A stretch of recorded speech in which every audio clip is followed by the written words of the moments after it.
আসসালামু আলাইকুম ভাই। আমি লাইক ভিউর জন্য অথবা কমেন্টের জন্য, শেয়ারের জন্য আমি ভিডিও বানাই না। বা আপনাদের কাছে কখনো লাইক, কমেন্ট, শেয়ার এগুলো চাই না, বা কখনো চাইব না। আমার সেলিব্রিটি হওয়ার কোনো উদ্দেশ্য নয় ভাই, শুধু একটাই উদ্দেশ্য, যাতে আপনাদেরকে জাহান্নাম আর জান্নাতের সম্পর্কের ব্যাপারে বলতে পারি। দেখেন, এই দুনিয়াতে কত মানুষ আসছে গেছে, কত মানুষ জাহান্নামী হয়েছে, কত মানুষ জান্নাতি হয়েছে। তবে একটা জিনিস চিন্তা করেন,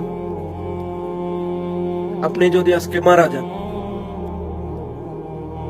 আপনার যে মা বাবা আপনাকে জন্ম দিয়েছে, এই দুনিয়াতে আপনি মার্ডার করলো, যে মা বাবা যে কোনো বিনিময়ে আপনাকে রক্ষা করতেছে, ওই জাহান্নামের ময়দানে ওই মা বাবা বলবে যে এ আমার সন্তান, যে একে আমার জন্য আপনি জাহান্নামে দিয়ে দেন। ও তো আমারই সন্তান, আমি দুনিয়াতে খাইয়েছি পড়িয়েছি, তাকে আমার বিপরীতে আপনি জাহান্নামে দিয়ে দেন। কে বলবে এ কথা, যে এই দুনিয়াতে এত মায়া করে, মহব্বত করে, ভালোবাসে ওই মা বাবা?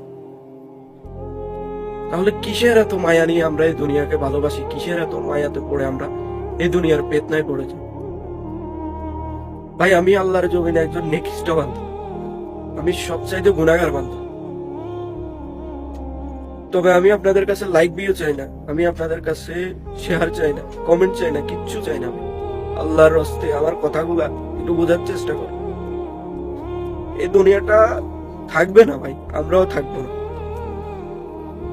আমাদের রব পাঠিয়েছেন কেন এই দুনিয়াতে? আমাদেরকে ওনার ইবাদত করার জন্য, ওনার গোলামি করার জন্য। চিন্তা করেন, আল্লাহ তাআলা এই দুনিয়াটা বানাইছে, এই দুনিয়াতে আমাদেরকে পাঠাইছে ওনার সামান্য সময়ের জন্য। উনি পাঠাইছে, এই দুনিয়াটা এতটা সুন্দর করে বানাইছে, জান্নাতটা কিরকম সুন্দর করে বানাইছে চিন্তাটা করে। কিন্তু আমরা এই দুনিয়ার মায়াতে পড়ে আমরা জান্নাতকে ভুলে যাচ্ছি, জাহান্নামকে আপন করে নিচ্ছি। আফসোস, সে হাসরের ময়দানে আমাদের কি হবে? সে হাসরের ময়দানে আমরা কার কাছে সাহায্য চাইব? কে আমাদেরকে সাহায্য করবে? কে আমাদের তখন সঙ্গ দিবে?